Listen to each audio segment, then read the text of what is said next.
Bonsoir, musicienne, c'est encore Evelyne. Que le Seigneur Jésus-Christ vous comble de sa paix en abondance. Aujourd'hui, nous sommes le 6 septembre 2018 et je vais parler d'une vision qu'a reçue une petite fille de 5 ans et qui m'a beaucoup touchée. Donc, je vais vous la partager et ensemble, donc, comprendre vraiment ce qu'est le cœur du Seigneur. Donc, le titre de ma vidéo sera intitulé Pourquoi pleures-tu, Seigneur? Demandant la petite fille de 5 ans. Bon, dans la vision, la petite fille a rencontré le Seigneur Jésus-Christ dans un jardin magnifique. Il était assis sur un banc et elle s'est assise près de lui. Pendant qu'ils étaient en train de converser tous les deux, elle s'est rendue compte que le Seigneur était en train de pleurer. Elle a dit, Seigneur Jésus, pourquoi es-tu triste? Pourquoi pleures-tu, Seigneur? Le Seigneur a répondu, je pleure parce que mes enfants ne passent pas le temps avec moi. Mes enfants sont occupés par les choses du monde. Et puis je ne viens de ma présence afin de passer du temps avec moi. Alors elle a dit au Seigneur, oh s'il te plaît Seigneur, ne pleure pas, je t'en prie. Ne pleure plus Seigneur. Il a dit parce que je me sens seule. Fin de la vision. Donc cette vision, elle m'a été racontée. À moi aussi, c'est brisé le cœur. Parfois, on se dit que notre Dieu, il est tout puissant. Il n'a pas d'émotion. Ce n'est pas la vérité. Notre Dieu a des émotions. Il ressent la tristesse. Il ressent aussi la joie. Il ressent aussi la douleur. Il souffre pour beaucoup d'âmes qui ici-bas soit le rejettent ou bien des âmes qu'il a sauvées mais qui sont détenues de lui pour suivre Satan, mais des âmes qu'il a sauvées par sa propre vie mais qui sont incapables d'avoir une relation avec le Seigneur. Je viens aujourd'hui te poser la question à toi qui m'écoutes. Que fais-tu de ton temps? Est-ce que tous les jours de ta vie tu mets du temps à côté? Du temps de qualité pour passer le Seigneur?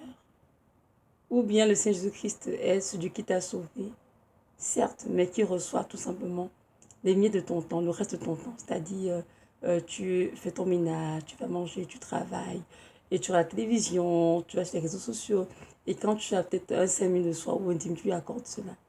Ou bien est-ce que tu prends le temps de planifier un temps de qualité pour passer avec ton Seigneur? Vous savez, beaucoup de gens croient que le christianisme, en fait, c'est une religion. On adhère, je ne sais pas moi, à une pensée basée sur les paroles du Christ, hein, c'est-à-dire sa mort, sa résurrection. Mais j'aimerais te dire que le christianisme n'est pas une religion, c'est une relation avec Jésus de Nazareth.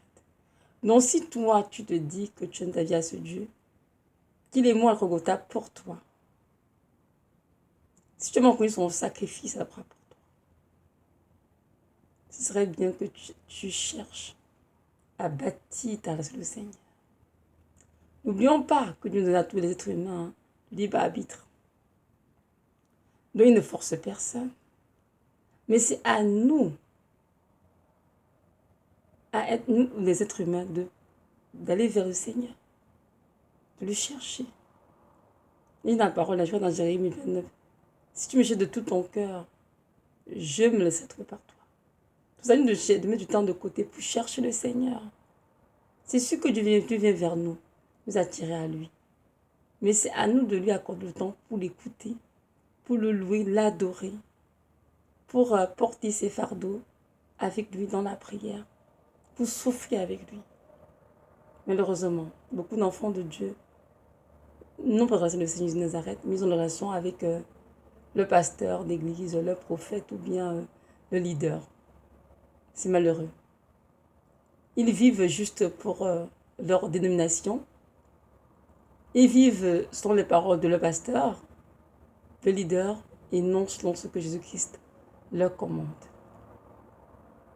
Vous savez, notre Dieu nous a racheté un grand prix, au prix de sa propre vie.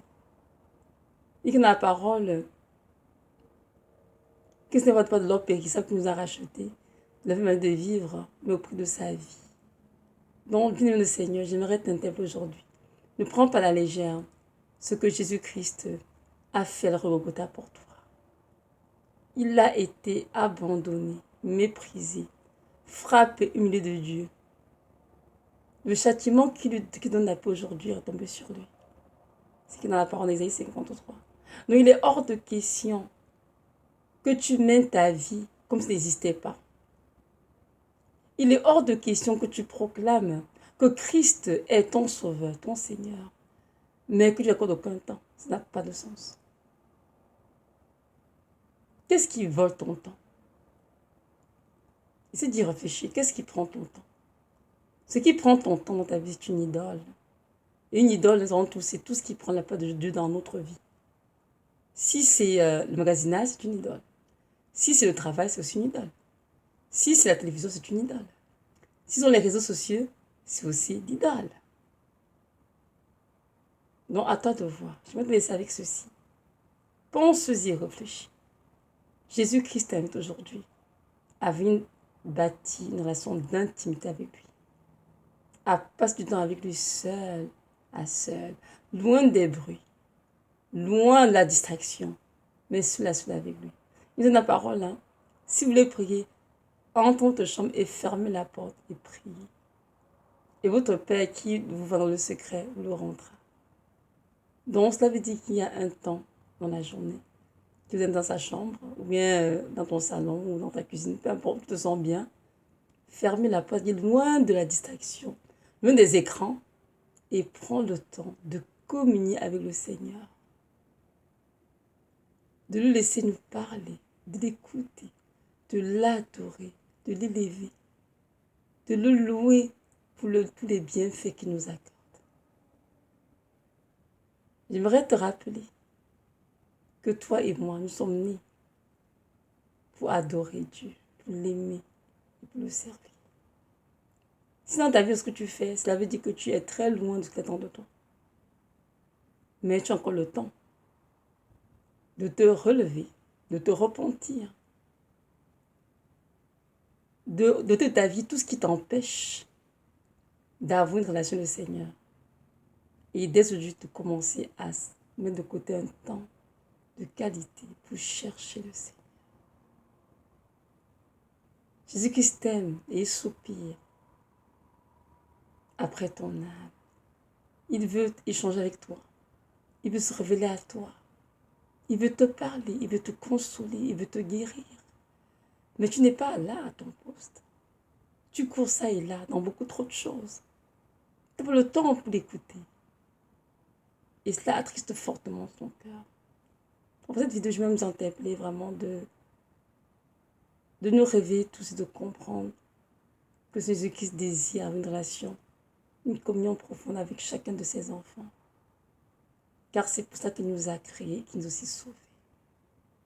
Alors répondons à l'appel en grand nombre.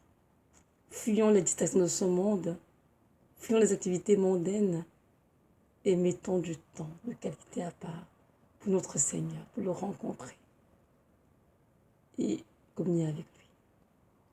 Donc voilà, c'était la vidéo. Que le Dieu de gloire vous comble de sa paix, de sa joie et qu'il vous donne la grâce de ressentir ce qu'il ressent. Cette solitude extrême qui l'accable nuit et jour. Parce que ceux pour lesquels son sang sont occupés à d'autres choses qui ne glorifient en rien, qui ne le glorifient en rien. Alors je vous interpelle tous à nous réveiller et à aimer Jésus-Christ et à adorer en esprit et en vérité. Merci.